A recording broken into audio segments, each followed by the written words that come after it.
चलो गाइस अब प्लेन के अंदर चलते हैं। ये तो पीछे रडर, एलिवेटर और यहाँ पे एलिरोन है।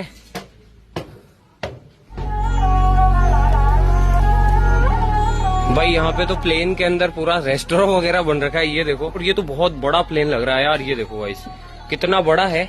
मैं देखता हूँ कि इसकी सीट खुलती है या फिर नहीं। I mean, खिड़की। ओ वाओ गाइस, खिड़की भी खुल गई है। बंद कर देते हैं।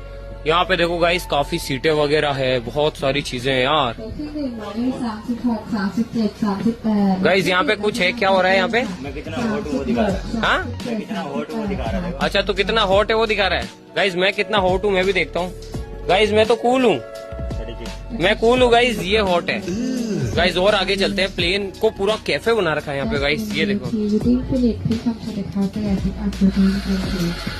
वाह यार, तो गाइस ये देखो, आप सोच सकते हैं ये सारी चीजें एक प्लेन के अंदर है।